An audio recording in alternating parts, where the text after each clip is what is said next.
Nanti bikin agenda saat Ramadan, ya, supaya nggak pusing nanti. Kalau masuk hari pertama apa yang dikerjakan, hari kedua apa yang dikerjakan, subuh apa, siang apa, sore apa. Cuman nanti saya berikan 3 yang pokok ini. Ada 3. 1, meningkatkan sholat. Saya ulang ya, meningkatkan apa? Sholat. Kalau meningkat secara singkatnya berarti bertambah dari yang sekedar fardu, tambah dengan apa? Sunnah. Maka dari sekarang keluarkan semua jenis sholat-sholat sunnah. Keluarkan dari sekarang apa saja, siang dan malamnya. Yang rawatib, ada berapa rawatib?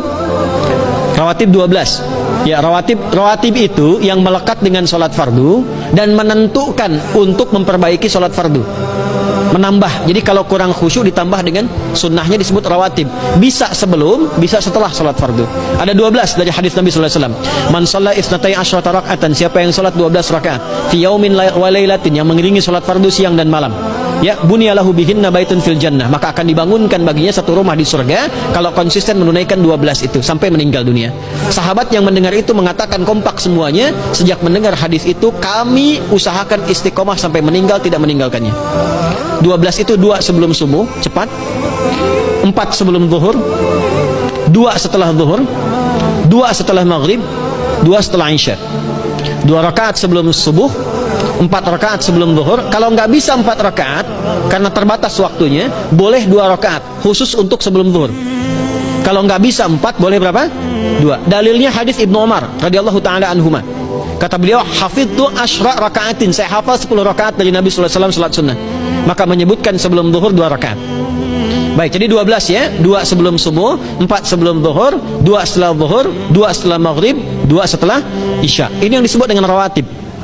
Jamak dari kata ratib. Di luar ini mutlak. Mutlak ini ada yang berdampingan dengan salat fardu, ada yang terpisah.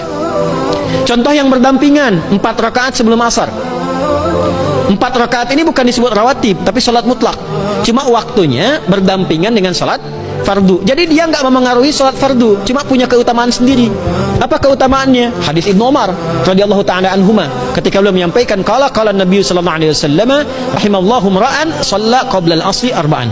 Allah akan menambahkan rahmat pada orang yang terbiasa salat 4 rakaat sunnah sebelum salat asar. Jelas ya? Baik. Kemudian apalagi setelah itu? Salat di antara adzan dan iqamah.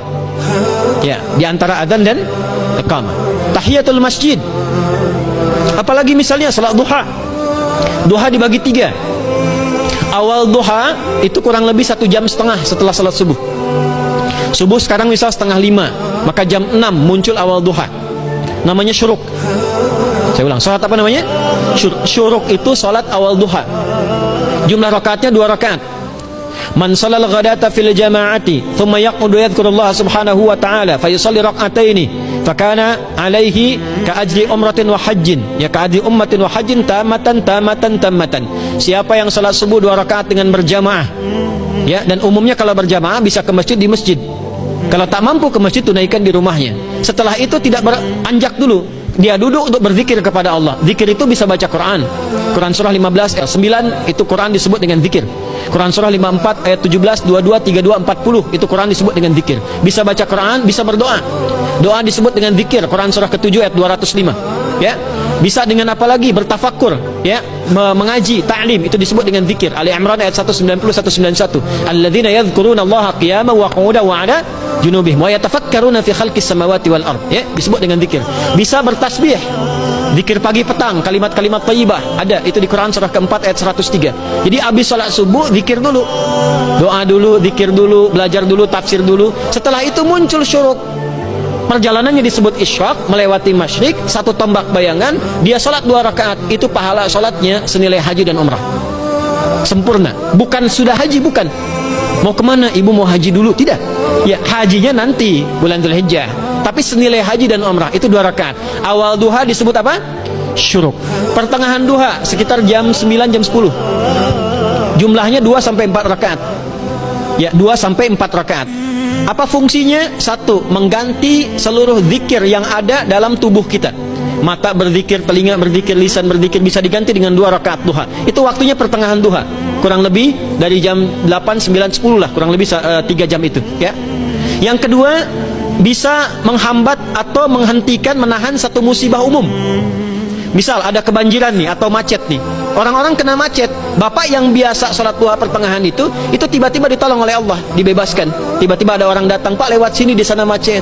Atau dibimbing ada kontraflow. Itu manfaatnya duha tuh. Yang pertengahan. Yang terakhir adalah akhir duha. Sekitar jam 10 sampai jam 11 menjelang ke zuhur. Ya, akhir duha itu jumlahnya dari 2 bisa 4 sampai 8 rakaat. Di antara manfaatnya bisa mempermudah datangnya rizki dengan izin Allah Subhanahu wa taala ketika ikhtiar. Itu duha. Nanti ke malamnya silahkan tahajud, tingkatkan tarawihnya sampai ditutup dengan witir.